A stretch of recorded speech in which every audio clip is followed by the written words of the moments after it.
Bro, this wasn't just a crash. This was a textbook aviation nightmare unfolding in real time at one of the world's biggest air shows. An Indian Tejas fighter jet slams into the ground.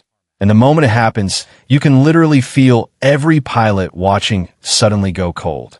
I'm telling you right now, what you're about to hear will change the way you think about airshow safety forever. Because this accident, this wasn't bad luck. This was inevitable. The Tejas was performing something we call an oblique pull. Basically a rolling maneuver that dips you toward the ground while inverted. Looks cool. Kills pilots. Why? Because when you're upside down, smashing through the air at 400 knots, your brain has zero idea where up actually is. Add 6 to 7 GS, and your body goes from 180 pounds to over 1,200 pounds instantly. Your vision starts closing in like someone's dimming the lights. Your neck feels like it's made of concrete. Your instruments? Almost impossible to check. That's the environment this pilot entered. And trust me, this move has taken out more airshow aviators than bird strikes, engine failures, and weather combined. But this time, it gets darker. Here's the part nobody wants to talk about. The Tejas only has one engine. One. And that's a massive problem in display flying. It uses the GF404, the same engine from the F-18 Hornet. Except the Hornet has two. So if the Tejas engine sneezes, hiccups, even hesitates for 1 to 2 seconds, you're no longer flying. You're falling. Instantly. The thrust-to-weight ratio of this jet is barely 1.2 to 1, meaning the pilot is operating on razor-thin margins during vertical pulls. Want to know something scarier? This engine model has had 47 documented flameouts during high-G maneuvers since 2015, but it still isn't the biggest killer in this crash. Every airshow move has something called a gate, the minimum altitude plus speed required to start safely.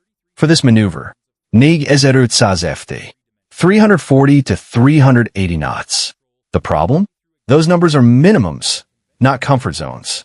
Starting exactly at 4,500 feet is basically saying, yeah, if one thing goes wrong, I die.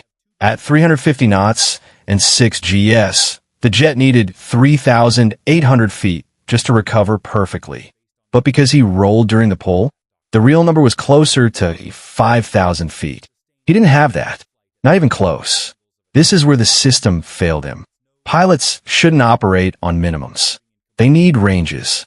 But airshows love big, dramatic, low-altitude passes. And that pressure destroys judgment.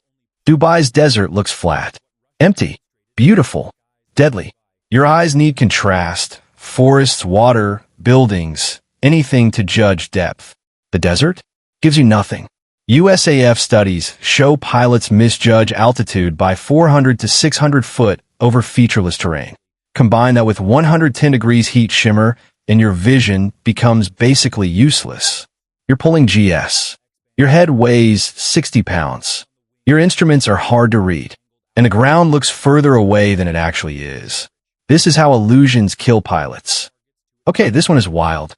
The Tejas has a fixed refueling probe on the right side of its nose. At high angles of attack, that thing creates asymmetric lift, causing a slow, steady roll to the right. 2, maybe 3 degrees per second. Doesn't sound like much, right? But when you're already rolling and trying to stop at the bottom of a maneuver, that small roll becomes the difference between leveling out and slamming into the ground. Even the British Sea Harrier had this problem. They fixed it. The Tejas still hasn't fully solved it for airshow loads. Watch the footage. You can see the aircraft rolling right even when the pilot is fighting it with everything he has. Here's the truth no one wants to hear. This pilot didn't kill himself. The system killed him. Airshows still use binary gates like above 4,500 feet, go. Below 4,500 feet, abort. That is the dumbest thing we still do in aviation. You don't need numbers. You need ranges. Nig FT, abort. Nig FT, kushern. 4,800 feet, safe. Instead, he hit the bare minimum and committed with zero margin. Add the desert illusion, the probe-induced roll, the oblique pull, And high GS, he never had a chance. This wasn't a mistake. This was a pattern. And it will keep happening until air shows finally update their standards. If you want more breakdowns like this, the stuff real pilots talk about behind closed doors, hit subscribe, drop a comment, and tell me what incident you want next. Because trust me, aviation doesn't hide its failures. It buries them. And I'm here to dig them up.